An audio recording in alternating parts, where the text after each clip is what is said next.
There's the garden revamp. Doing Hugelkultur. I put all these big old logs in the garden, right in here.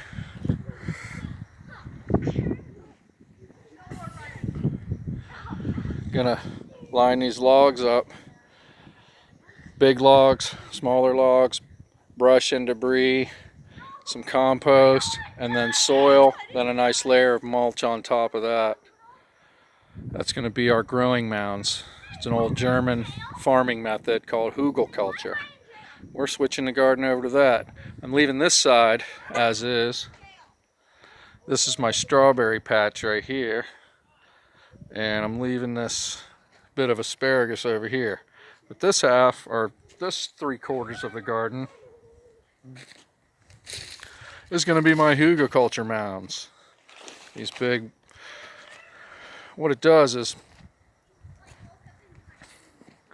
these logs sit under the ground and they act like sponges and they soak up water. You don't have to hardly ever water your garden when you have this method. So these things will decompose. These funguses that are in here, they will feed the roots of the plants by breaking down the nutrients in these logs. So it won't fix the nitrogen, it'll actually release the nitrogen. It's pretty cool. It enables the plants to thrive. So I've been having a real hard time with tree roots in my garden, and my garden the water just soaks through it really fast, so I have to water a lot. So this should alleviate that problem. And I've gathered up a lot of good rotting wood to fill in. Got all these piles of wood and some organic material to throw in the cracks. So you fill in all the cracks.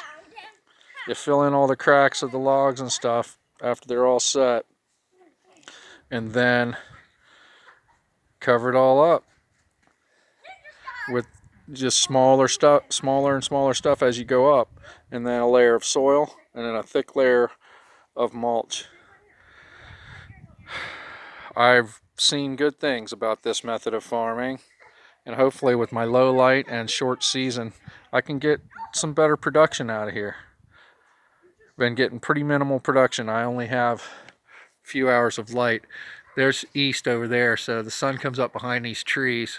Get a little bit coming around this way in the morning, and then it doesn't, these trees here don't have their leaves yet, but once they get leaves, you get a little sun for about 3 or 4 hours, then you get about 3 more hours over this way, and then the sun sets over here, and you get a little bit of sun coming across. But it's you get a little sun coming across here, but it's very minimal. We might get 6 hours tops in the spring, and then in the summer when the leaves are all filled in, not a lot. But we've gotten some pretty decent tomato. We get a lot of good tomatoes. We get good greens. We've had some pretty decent broccolis. Nothing really gets very big, but we get, a pretty good return if we plant enough. So I'm hoping that this method, the soil won't be constantly fighting nitrogen because of these roots in here are being locked up with nitrogen and other minerals, and I can get some stuff thriving. A few years ago I had this soil just perfect and things were growing great, but something changed. And I believe it's just all these roots just constantly invading, and then I plow them in and it locks up the nitrogen. So I'm going to try to avoid that. I'm going to try to sift out some of this dirt and get a lot of the roots out of it. And hopefully we'll be able to get some crops in this year, but it looks like next year is going to be the deciding factor. I'm sure we can get some greens and some tomatoes going, but we'll see what else. Hey, happy Easter, everybody. And beautiful day here in the White Mountains. It's like 60 degrees. It's going to be raining and 40 tomorrow. So, hey, happy Easter. Hope everybody's hanging tough with this medical tyranny.